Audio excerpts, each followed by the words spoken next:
ஆனா இப்போ ரீசெண்டா டைம்ல வந்து டொல்பி அட்மாஸ் அப்படின்ற ஒரு டெக்னாலஜி எல்லா டிவைசஸ்லயும் எல்லா இடங்கள்லயும் மென்ஷன் பண்ணப்படுது. ஸோ இது என்ன, இந்த டொல்பி அட்மாஸ் அப்படின்றது என்ன, இது எப்படி வேலை செய்யுது அப்படின்றத பத்தி தான் இந்த வீடியோல தெளிவா தெரிஞ்சுக்க போறோம். மனோ ஆடியோஸ் சேனலில் புழுகுன மாதிரி நம்ம புழுக போகிறதில்ல. இன்ஜினியரிங் ஃபேக்ட்னு ஒரு சேனல் இருக்குது. அவர் லைவாக வந்து சொல்லியிருக்காரு. சரிங்களா, ஒவ்வொரு ஸ்பீக்கர் எப்படி வேலை செய்யும், எப்படி மூவ்மெண்ட்டுக்கு ஏற்ற மாதிரி ஒவ்வொரு ஸ்பீக்கரும் வேலை செய்கின்றதை தெளிவாக சொல்லியிருக்காரு. இந்த வீடியோவில் தெளிவாக பாருங்கள். நம்ம மனோ ஆடியோஸ் சொன்ன மாதிரி நம்ம புழுக போகிறதில்ல, உண்மையை சொல்ல போகிறோம். அது அவரோட சேனல்லேருந்து நம்ம எடுத்து ஆடியோ மட்டும் போட்டிருக்கோம். அதை தான் சொல்ல போகிறோம். வாங்க பார்க்கலாம்.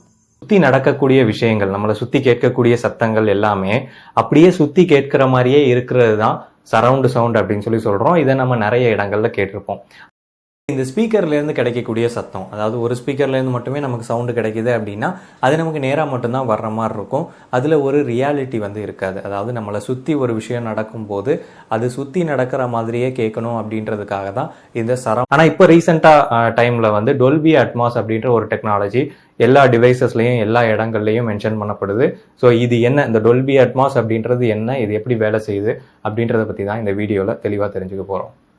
மனோ ஆடியோஸ் சேனலில் புழுகுன மாதிரி நம்ம புழுக போகிறதில்ல. இன்ஜினியரிங் ஃபேக்ட்னு ஒரு சேனல் இருக்குது. அவர் லைவாக வந்து சொல்லியிருக்காரு. சரிங்களா, ஒவ்வொரு ஸ்பீக்கர் எப்படி வேலை செய்யும், எப்படி மூவ்மெண்ட்டுக்கு ஏற்ற மாதிரி ஒவ்வொரு ஸ்பீக்கரும் வேலை செய்கின்றதை தெளிவாக சொல்லியிருக்காரு. இந்த வீடியோவில் தெளிவாக பாருங்கள். நம்ம மனோ ஆடியோஸ் சொன்ன மாதிரி நம்ம புழுக போகிறதில்ல, உண்மையை சொல்ல போகிறோம். அது அவரோட சேனல்லேருந்து நம்ம எடுத்து ஆடியோ மட்டும் போட்டிருக்கோம். அதை தான் சொல்ல போகிறோம். வாங்க பார்க்கலாம். சுத்தி நடக்கக்கூடிய விஷயங்கள், நம்மளை சுத்தி கேட்கக்கூடிய சத்தங்கள் எல்லாமே அப்படியே சுத்தி கேட்கிற மாதிரியே இருக்கிறது தான் சரவுண்ட் சவுண்ட் அப்படின்னு சொல்றோம். இதை நம்ம நிறைய இடங்கள்ல கேட்டிருப்போம். இந்த ஸ்பீக்கர்ல இருந்து கிடைக்கக்கூடிய சத்தம், அதாவது ஒரு ஸ்பீக்கர்ல இருந்து மட்டுமே நமக்கு சவுண்டு கிடைக்குது அப்படின்னா அது நமக்கு நேராக மட்டும்தான் வர்ற மாதிரி இருக்கும். அதுல ஒரு ரியாலிட்டி வந்து இருக்காது. அதாவது நம்மளை சுத்தி ஒரு விஷயம் நடக்கும்போது அது சுத்தி நடக்கிற மாதிரியே கேட்கணும் அப்படின்றதுக்காக தான் இந்த